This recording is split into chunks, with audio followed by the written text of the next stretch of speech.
Muy bien, alumnos, el día de hoy vamos a desarrollar el tema el Imperio Romano. El Imperio Romano, jóvenes, es la última fase de la historia de Roma. En este periodo Roma será gobernada por los emperadores. Estos van a implantar un régimen absoluto, donde los poderes, tanto político, administrativo, religioso y militar, se concentrarán en manos de un solo hombre, en este caso el emperador. La etapa imperial se va a iniciar en el 29 a.C., cuando Augusto, o sea Octavio, el sobrino de Julio César, asume el poder total en Roma, y va a concluir en el 476 después de Cristo, cuando el último emperador romano de Occidente, Rómulo Augusto, sea depuesto por Odoacro, rey de los Herulos. El territorio del Imperio Romano abarcará 3 continentes: Europa, el oeste de Asia o Asia Menor, el norte de África. Dentro de las fronteras del imperio abarcó los actuales países de España, Suiza, Inglaterra, Francia, España, Portugal, Grecia, Turquía, ¿no? Palestina, Israel, Jordania. Aquí en la imagen podemos ver el territorio imperial en su máximo apogeo. Como podemos observar, va desde el Océano Atlántico hasta el Mar Rojo, hasta los desiertos árabes, desde el desierto del Sahara hasta las montañas, hasta el río Rin y el Danubio. Ahora, ¿en qué momento se va a establecer el imperio? Bueno, como dijimos, fue el año 29, aunque podemos retroceder hasta el combate de Acción o Actium, cuando Octavio vence a Marco Antonio y a Cleopatra. Es de ese momento que se puede contar que Octavio asume el poder total, pero tendría que esperar un par de años más hasta que el Senado le otorgase los títulos y los honores correspondientes. De hecho, Octavio adoptará el nombre de su tío, César, y será así llamado el emperador o el César. Ahora, ¿cómo está dividido el Imperio Romano? Bueno, hablemos de las provincias ahora. Las provincias son los territorios conquistados por el Estado romano. Hay 2 tipos de provincia bien definidos. Primero, la provincia senatorial. Esta provincia fue conquistada durante la etapa de la República. Debido ya al tiempo que fue sometido, es un territorio pacificado, donde no hay oposición a Roma. La provincia senatorial es gobernada por un procónsul, quien es nombrado por el Senado. Cuando el procónsul termina su mandato, este deberá rendir cuentas ante el Senado. Una característica más de las provincias senatoriales o republicanas es que aquí no hay legiones, es decir, no hay tropas acantonadas. Bueno, hemos de intuir que el emperador no quería que el Senado tuviese acceso a alguna legión. Por otro lado están las provincias imperiales. Estas van a ser conquistadas a finales de la República e inicios del Imperio. Son territorios, por así decirlo, algo conflictivos. Bueno, chicos, la población acaba de ser sometida y la gran mayoría no se resigna al control romano. Otras, en cambio, tienen un interés particular, por ejemplo, Egipto, debido a que es el granero del imperio, por así decirlo, tiene gran importancia para el imperio romano. Las provincias imperiales son gobernadas por un legado. Este es nombrado por el emperador y ante él le rinde cuentas. Obviamente en estos territorios se va a encontrar la presencia de las legiones o del ejército romano. Por ejemplo, en la provincia de Hispania, hoy en día España, vamos a encontrar a la tercera legión. Aquí en el mapa podemos ver las provincias imperiales, las provincias republicanas, y un detalle más, reino clientes. Estos territorios, por así decirlo, prestan vasallaje al imperio romano. Aquí vemos las provincias del imperio. Y como pueden ver, el imperio romano fue extenso, abarcó Europa, Asia y el norte de África. Otro detalle que tenemos que ver dentro de lo que es Roma son los edictos imperiales. Un edicto es el mandato o decreto publicado por una autoridad, en este caso un magistrado.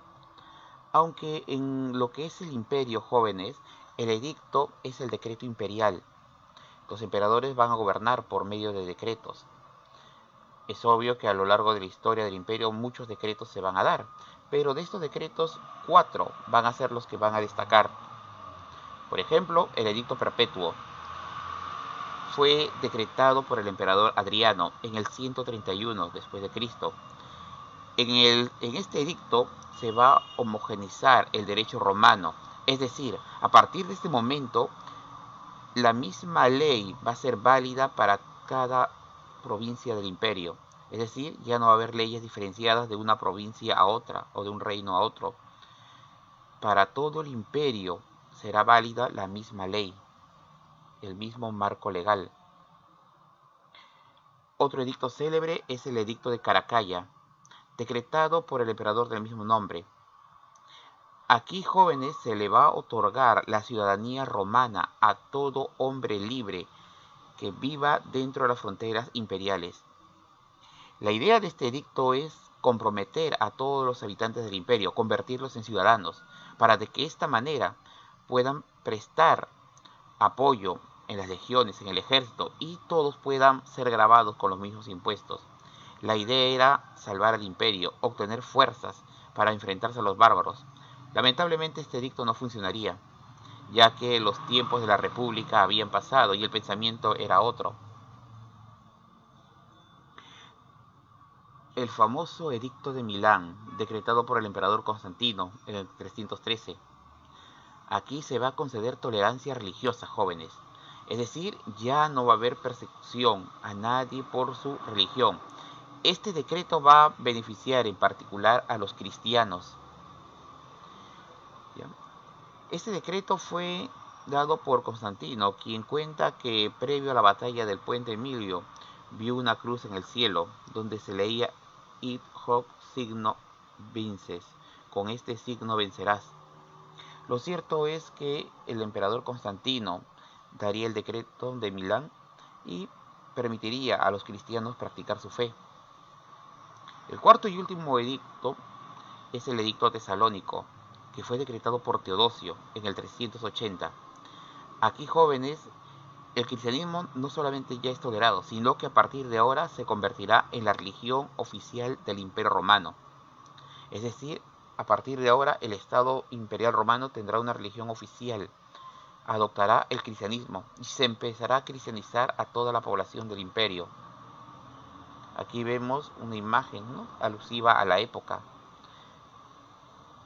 La influencia del cristianismo poco a poco se hará sentir en todo el imperio. Ahora, jóvenes, veremos la primera fase del imperio, y en este caso es el Principado o Alto Imperio. Aquí, jóvenes, tenemos la primera fase del Imperio Romano. Esta se va a iniciar con el triunfo de Octavio en el combate de Accio. Luego de este combate, Octavio será proclamado Imperator, el que se impone. Las legiones lo aclamarán, y de hecho las legiones de Octavio controlarán un vasto territorio, donde no van a encontrar oposición alguna. Para el año 27 a.C., el Senado romano lo aclamará y le otorgará el nombre de Augusto, semidios. Se le otorgó de manera legal todos los poderes. De esta manera, Octavio, ahora llamado Augusto, va a afianzar su control sobre todo el imperio. Ahora, ¿en qué basaba su poder el emperador? Bueno, se basa en que en su persona se van a concentrar todas las magistraturas, es decir, todos los cargos públicos. De esta manera, el emperador será también conocido como el Princeps Civius, es decir, el primer ciudadano. En teoría, el Senado mantendrá sus atribuciones. De hecho, todavía se afirmaba que esto era una república, al menos en el papel, ¿no? El Senado controlaba la república, en lo formal, pero en la práctica es el emperador quien tiene la última palabra. El Imperio Romano es gobernado por dinastías. Así tenemos la dinastía Julia o Julia. El primer emperador es Augusto, el sobrino de Julio César. Este hombre gobernó más de 50 años. Durante este periodo fue un periodo de paz. De hecho, va a ser conocido como la Pax Romana. El largo reinado de Augusto permitió cimentar las bases del imperio. Algunos hechos relevantes fue, el nacimiento de Cristo. Se atribuye que es durante el reinado de Augusto cuando nace. El desastre de Teutoburgo, ¿no?, que fue todo un fracaso en el intento de someter la Germania. A la muerte de Augusto asumiría Tiberio. Este hombre gobernó el Imperio Romano con mano de hierro. Fue un gobierno austero, se redujo, incluso se quiso eliminar todo gasto superfluo. En este periodo se asume o se cree que fue la crucifixión de Cristo. De hecho, el gobierno de Tiberio es cuando se inicia el cristianismo. Se va a lograr mantener la paz interna. De Tiberio podemos decir que él odiaba estar en su cargo, no gustaba ser el emperador, pero a su muerte será sucedido por su sobrino, Calígula. El gobierno de Calígula, considerado como uno de los más depravados de la historia, fue breve, apenas 4 años, pero jóvenes dejó una huella indeleble en la memoria colectiva. Los excesos de Calígula fueron terribles, al punto que su propia guardia pretoriana lo asesinaría a instancias del Senado. Los pretorianos, luego de dar muerte a Calígula, buscaron a cualquier posible sucesor de este, pero pronto se enteraron que el Senado planeaba restaurar la República. Esto motivó a los pretorianos, a la guardia del emperador, buscar un candidato, y el elegido fue Claudio, tío de Calígula. Claudio había estado apartado del poder.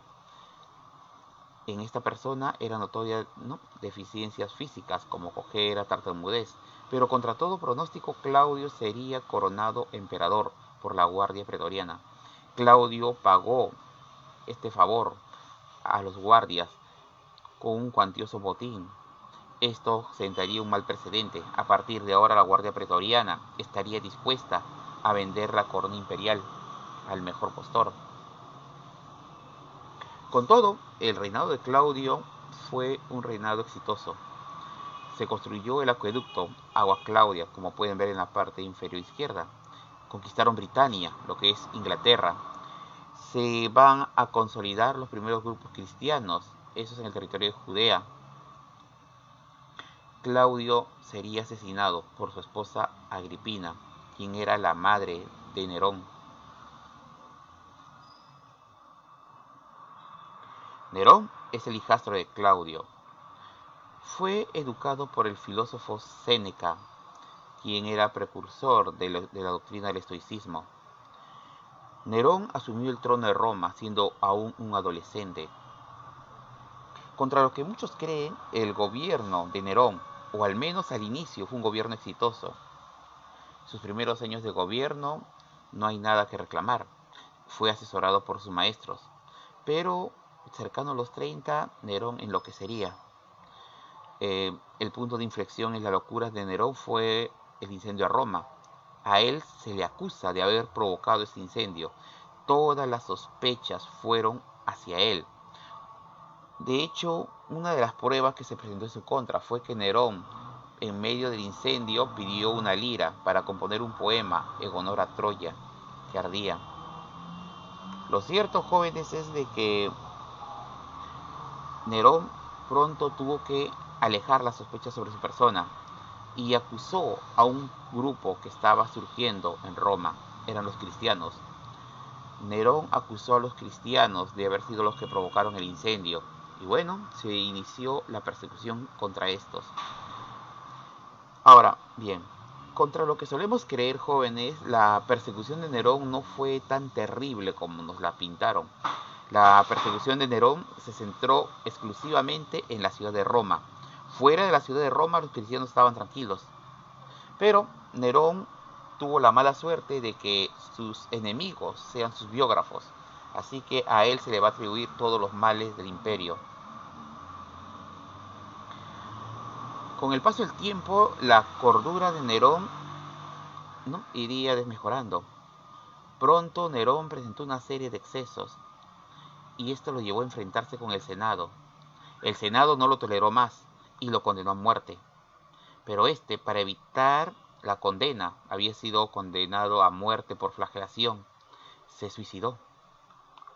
Se suicidó cortándose las venas y la garganta. Así moriría Nerón. La muerte de Nerón dejó un vacío de poder. Vacío de poder que las legiones van a tratar de resolverlo con una guerra civil. Cada legión o cada grupo de legionarios proclamaban a su general como emperador. Se desató una guerra civil en la que saldría victorioso Flavio Vespasiano. Cuando se inició la guerra civil, Flavio Vespasiano se encontraba muy ocupado tratando de aplastar la rebelión judía.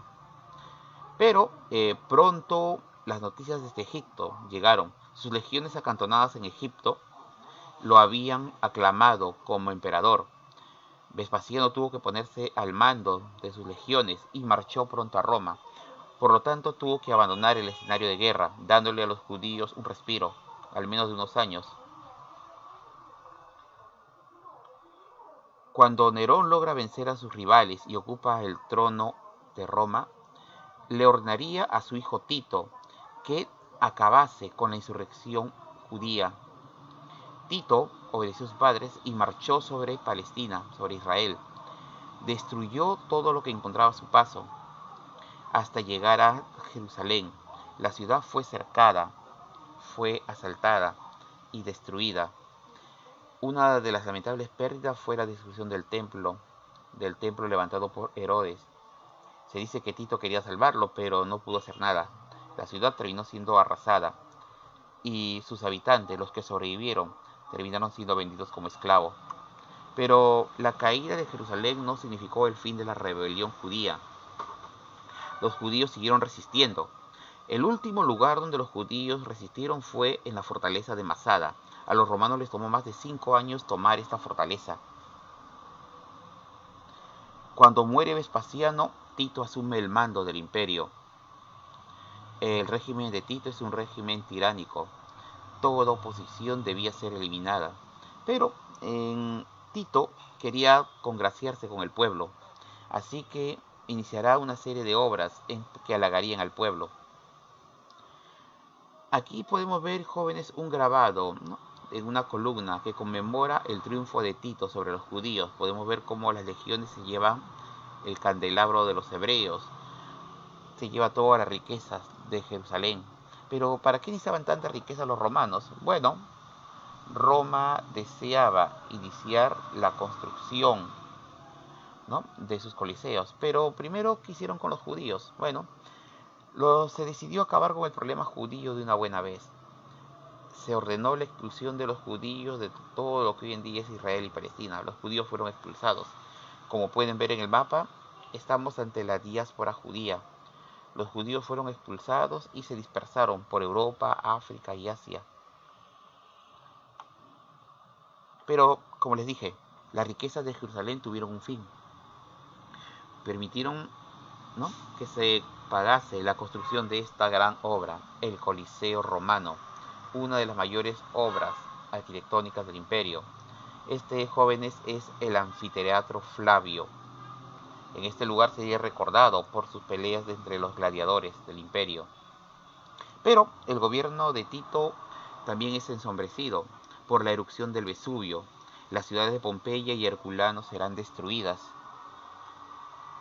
A la muerte de Tito asume un nuevo emperador, Domiciano. Este hombre impondría un régimen de terror sobre el Senado. También inició la segunda persecución contra los cristianos, aunque en esta vez la persecución fue en todo el imperio. Ni siquiera Nerón se había atrevido a llevar las cosas tan lejos. Domiciano mantenía al Senado controlado, mantenía al pueblo controlado.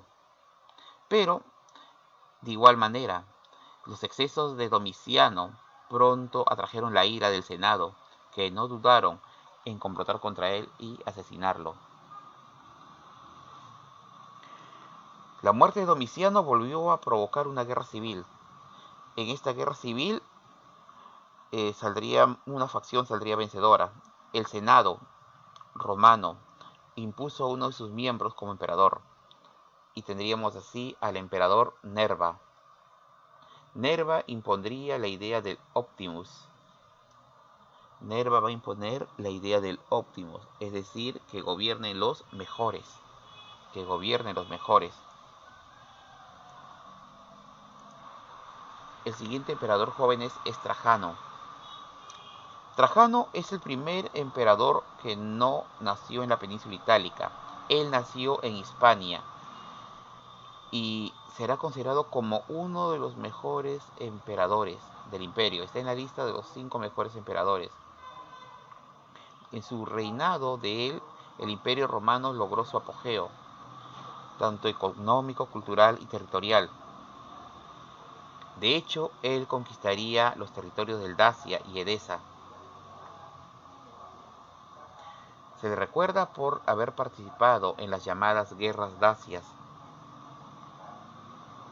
A su muerte asumiría Antonino Pío. Él daría nombre a la dinastía.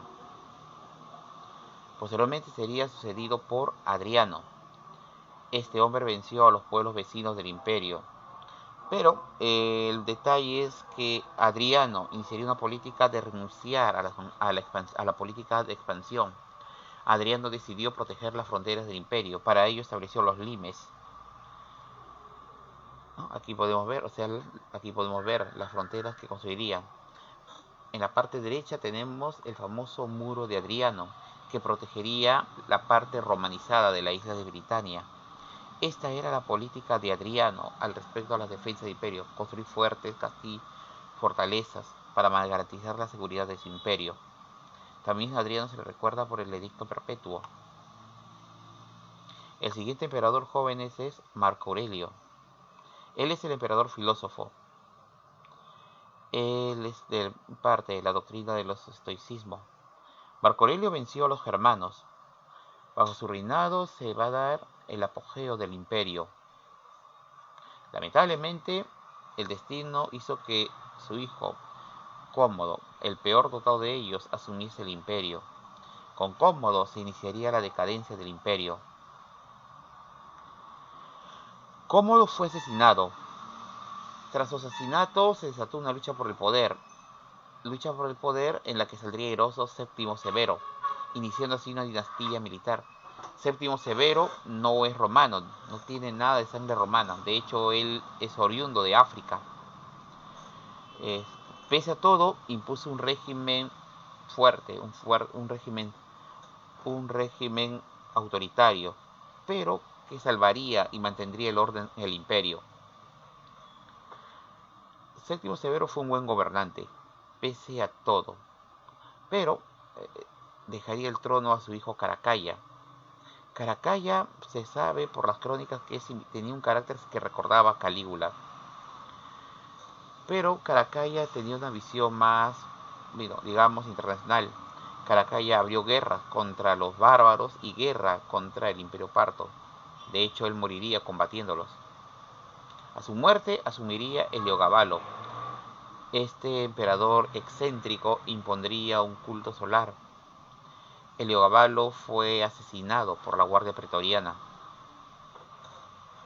Posteriormente a la muerte de este emperador se iniciaría una larga anarquía militar. Durante 50 años el imperio fue testigo de constantes guerras civiles. Durante 50 años pasaron hasta 19 emperadores de manera simultánea. Y estos jóvenes me lleva ahora al Bajo Imperio Romano o dominado. Nos encontramos en la última fase del imperio. Estamos en el Bajo Imperio. Este jóvenes va a abarcar desde el siglo III hasta el colapso final del imperio. El imperio veía peligrar sus fronteras. En Oriente tenía que lidiar con los persas y en Occidente lidiar con los germanos. Las fronteras del imperio fueron un constante peligro, una constante preocupación. Pero la idea ¿de dónde viene la idea de dominado? Bueno, viene de dominus, que significa señor o dueño. Algunos le atribuyen el término amo. Durante el Principado, por ejemplo, el emperador trataba de estar cercano al pueblo, exigía ser tratado como un ciudadano más. De hecho, Tiberio odiaba que se le tratase, ¿no?, como un ser superior. ¿Ya? De hecho, gustaba que la gente le diera cosas directas.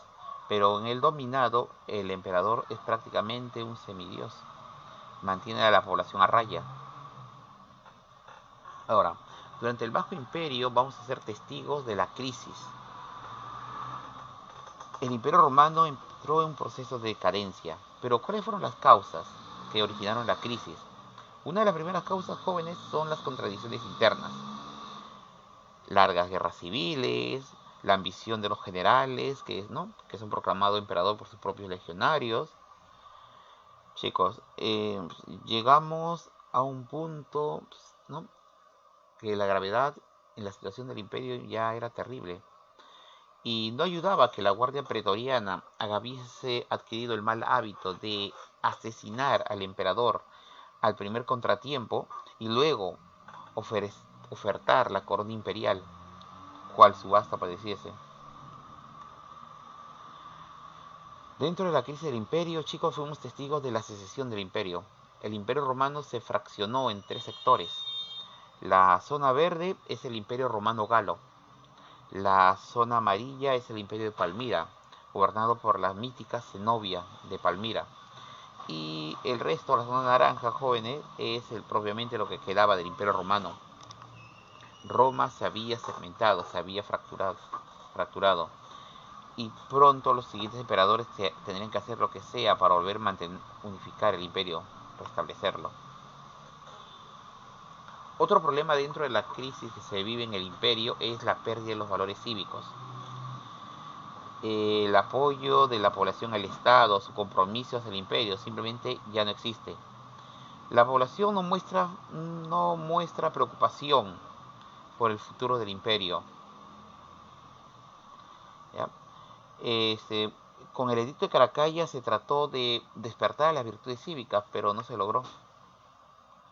Otro factor de la decadencia de Roma, chicos, es la decadencia moral. Esto ya se venía a venir desde la caída de la República. Pero, jóvenes, en el imperio la situación se agravó aún más. ¿Ya? Sobre la clase dirigente, ¿no? Donde estaban los pretores, se dejó llevar y se arrastró por toda esta decadencia moral que afectó no solamente a la población, sino también a la élite.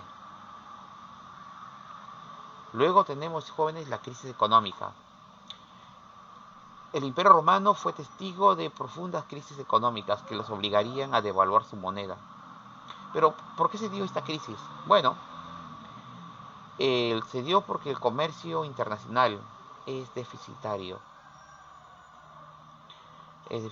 ¿Por qué? La balanza comercial está en contra de Roma y beneficia a los asiáticos. La ruta de la seda, por ejemplo, les permitía mantener un contacto comercial con China. Pero había un problema. Los asiáticos solo vendían y no compraban. Todo esto, jóvenes, hizo que se fuese perdiendo el oro. Se va a observar una fuga, ¿no?, de riquezas, ¿no? Del Imperio Romano hacia territorios lejanos. Es que la élite romana y muchos de los miembros del pueblo gustaban de adquirir productos de Oriente, de Asia. Pero, jóvenes, el problema era que el oro con el metal y la plata, metales con los cuales se acuñaban las monedas, poco a poco iban desapareciendo. Así que, para mantener el comercio, los emperadores tuvieron la peregrina idea de devaluar la moneda, o en este caso, rebajar el contenido de oro y plata. Estos jóvenes conllevó que los comerciantes ya incrementasen sus precios, ¿no?, para protegerse. Fue todo un problema en el imperio, ¿no?, que las monedas perdiesen su valor. Luego asistimos a la falta de tropas. Cada vez era muy difícil obtener voluntarios que se enlistasen en la legión.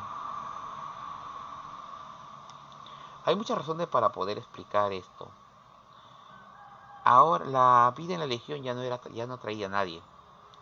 La idea de, ¿no? La idea de ir a las guerras, ¿no? Con pocas posibilidades de regresar, desanimaba a la población. Pero habían otras razones por la cual el número de tropas empezó a disminuir. Número uno es la disminución en la paga. Ya no se le pagaba a los legionarios como se le pagaba antes. También el equipo militar que el Estado romano tenía que proporcionar, debido a la crisis económica, fue perdiendo calidad. ¿No? Por un ejemplo, la lórica, que era la armadura plegable que llevaban los romanos, simplemente los soldados dejaron de usarla y volvieron a la cota de malla. Mientras que la lórica segmentada era una armadura de placas que sí te protegía de uno. En cambio, la cota de malla apenas sí te daba protección alguna. Aquí podemos ver la diferencia entre un soldado romano de la primera fase del imperio y a su derecha un soldado de ya en la baja edad, en el bajo imperio, del siglo I al siglo III y del siglo IV al siglo V. Como pueden apreciar, el soldado de la izquierda está mejor equipado que su compañero del lado de la derecha.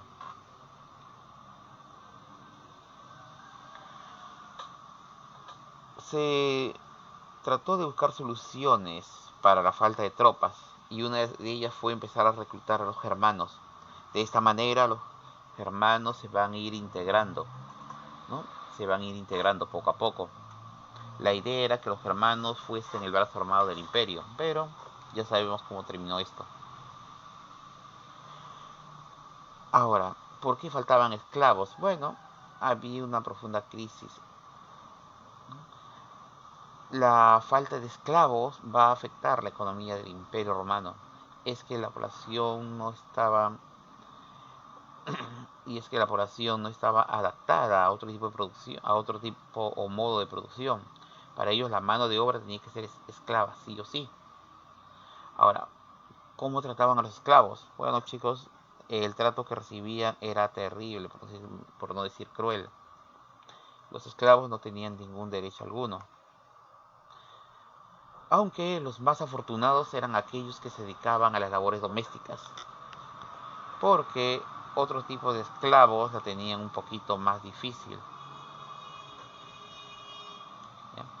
Ahora, el imperio romano se fue abastecido constantemente por millares o miles de esclavos. Estos eran prisioneros de guerra y fueron obtenidos por la expansión. Cuando la expansión romana cesó, simplemente los esclavos dejaron de aflorar a esos territorios, ¿no? Dejaron de llegar al imperio y su número poco a poco fue desapareciendo. Aquí dice, el fin de la guerra de expansión, en los altos impuestos, el cristianismo, todo ello, jóvenes, conllevó a que el sistema esclavista entrase en crisis y colapsase. Ahora, había que buscar una solución al problema de la falta de esclavos, porque las labores agrícolas simplemente habían sido suspendidas. ¿Por qué? La mano de obra era principalmente esclava, o sea, los campesinos en el imperio, buena parte eran esclavos. Ahora que los esclavos empezaban a escasear su número, ya era más difícil, se tuvo que hacer algunas concesiones. De esta manera surgirá un sistema, ¿no? De esta manera surgirá un nuevo sistema, que es conocido como el colonato. ¿En qué consiste este sistema?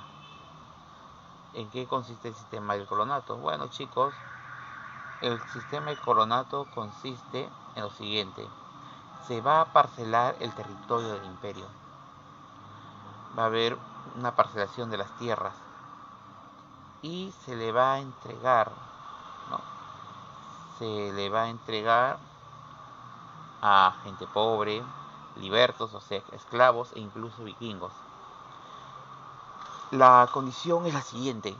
Los colonos trabajarían la tierra que se les asignó y pagarían con un porcentaje de la cosecha, y aparte prestarían sus servicios en las tierras del latifundista. La idea del colonato jóvenes era solucionar la falta de mano de obra. ¿Ya? Esa fue la idea del colonato. Pero estos jóvenes, la idea del colonato va a insertar el germen de lo que sería posiblemente el sistema feudal. ¿Ya? Aquí vemos algunos colonos trabajando el campo. ¿No? A ver, jóvenes, entonces, ya vemos quiénes son los colonos. La idea del colonato es que no debía perdurar, pero bueno, se mantuvo. Y de hecho evolucionaría a la servidumbre medieval. Otro factor que está dentro de la crisis del imperio es la disminución de la población romana. ¿Por qué razón había empezado a disminuir la población romana? Los factores son múltiples, epidemias, desastres, ¿no? Pero también se observó un fenómeno, falta de nacimientos. ¿Ya? Se trataron de buscar soluciones, pero jóvenes, un dato curioso es que la migración germana iba supliendo a la población que ya desaparecía. Otro factor de la crisis del imperio es el cristianismo.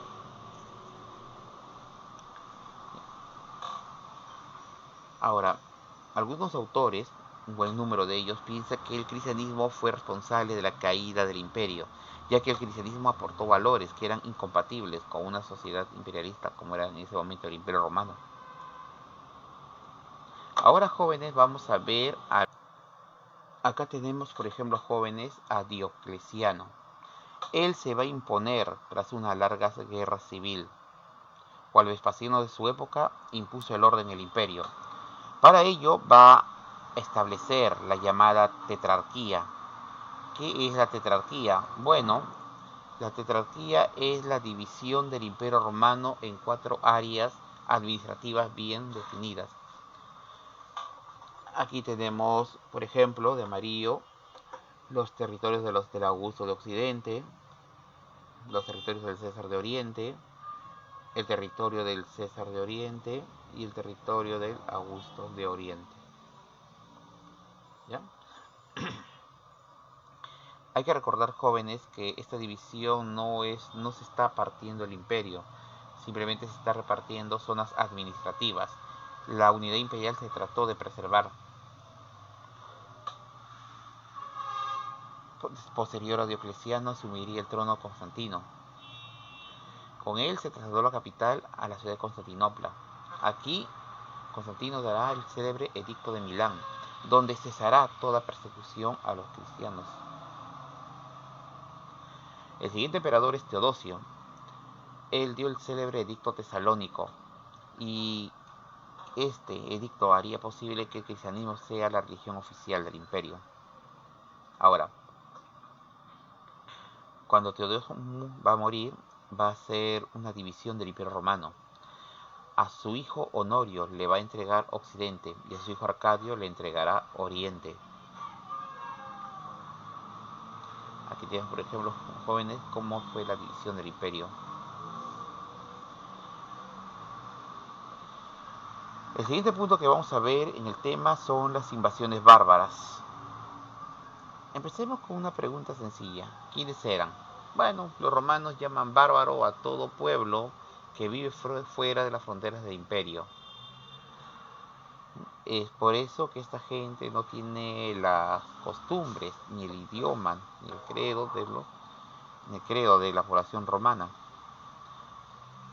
Ahora, ¿por qué venían? ¿Qué pasó? ¿Por qué los bárbaros empezaron a migrar? ¿Qué había pasado? Bueno, sucede que los bárbaros vivían en la zona de Europa, pero va a haber problemas en el clima. Las temperaturas irán descendiendo cada vez más. Esto provocó migración de pueblos. Un pueblo en particular, los hunos, se movieron y empezaron a migrar. Estos van a atacar a las poblaciones germanas, van a ir presionándolos cada vez más hacia el oeste. Los germanos, de hecho, no van a poder contener a los hunos. Incluso algunos grupos de hunos se unirán a las legiones. Ahora, ¿pero qué es lo que buscan? Los bárbaros buscan tierras de cultivo, buscan pasto para su ganado. Estos elementos se encuentran en abundancia en Europa occidental, no en Europa oriental. En Europa oriental es un poquito más agreste, un poco más árido, ¿no? Y las tierras de cultivo son limitadas. En cambio, en Occidente, Europa estaba casi despoblada en aquel periodo. Bueno, casi, por así decirlo. Otra razón de los germanos es alejarse de los hunos. Los hunos habían asolado a las tribus germanas y lo que más deseaban los germanos era estar lejos de estos. Ahora, la presencia de los germanos o de los bárbaros tiene varias aristas, ¿no? De hecho, hay tres tipos de invasión. ¿Ya? Perdón, hay dos tipos de invasión, jóvenes: invasión pacífica e invasión violenta. Vamos a ver primero la pacífica. Aquí sí vamos a verla en tres tipos de invasión pacífica. Por ejemplo, tenemos a los campesinos o colonos. Un bárbaro podía cruzar la frontera imperio y ser aceptado como trabajador agrícola. Otra era que los germanos se enlistasen en las legiones romanas. Una tercera y un poco molesta es, bueno, los esclavos. En Roma faltaban esclavos, ¿no? Y bueno, los germanos no durarán en vender a muchos miembros, ¿no?, de su grupo como esclavos al imperio o a la población del imperio. La otra forma, jóvenes, es la invasión violenta. La invasión y conquista de lo que es Britania. La invasión por parte de los germanos contra el imperio. Bueno, acá puede ver imagen como los bárbaros avanzaban hacia una legión romana. La lucha con los bárbaros fue terrible, fue cruel. Pero lamentablemente las legiones eran muy pocas, y tuvieron que hacer frente a oleada tras oleada de germanos. Muchas veces no van a poder contenerlos. Aquí en el mapa vemos a las invasiones. Vemos cómo se movieron, ¿no? Vemos cómo se movieron las tribus bárbaras que asolarán el imperio. Ahora, los germanos con todo van a tener una serie de aportes. Uno de los aportes, jóvenes, es el uso de las botas, del jabón, de colchones, pantalones, también el consumo de embutidos, la idea de la caballería, del honor personal, el valor de la palabra, la lealtad al jefe y sobre todo las lenguas romances, por ejemplo el castellano. El derecho germano difería mucho del derecho romano. Por ejemplo, los germanos de este periodo tenían la Warcel, que es el juicio del hombre, y la Ordalia, que es el juicio de Dios o prueba de sangre. Si alguien tenía un problema, lo ideal era aplicar la Warcel, el juicio del hombre. Por lo general, al culpable se le daban, ¿no?, algunos azotes o castigos simples para la época. En cambio, la Ordalia es el juicio de Dios.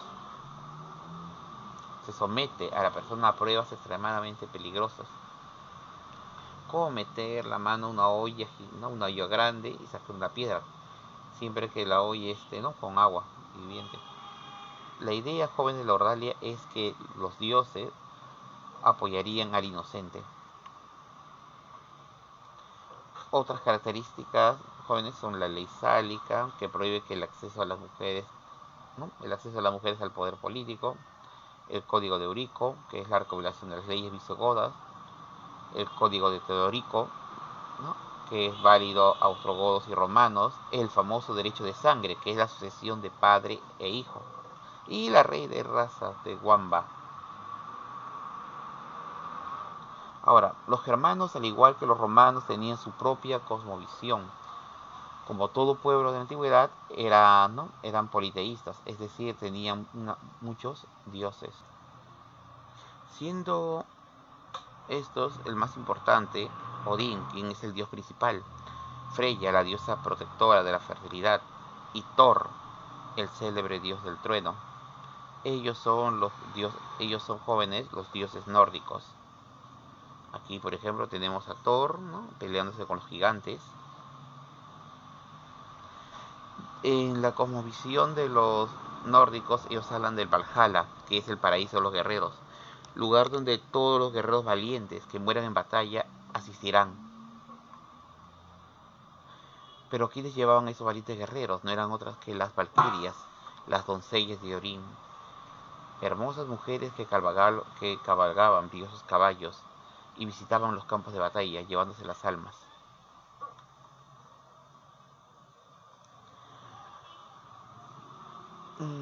Con todo, jóvenes, se decidió, ¿no?, convertir a los reyes germanos. La Iglesia Católica hizo campaña para lograr la conversión de estos. Y bueno, esto dio sus frutos. Clodoveo, rey de los francos, será el primer germano, el primer rey germano en ser bautizado, es decir, convertido al cristianismo.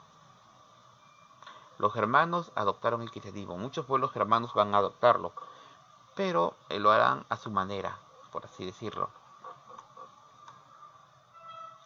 Bueno, jóvenes, con esto concluiríamos la clase de hoy. Hemos hablado del Imperio Romano y de las invasiones bárbaras. Fue un gusto, espero verlos en pronto en clase. Hasta pronto.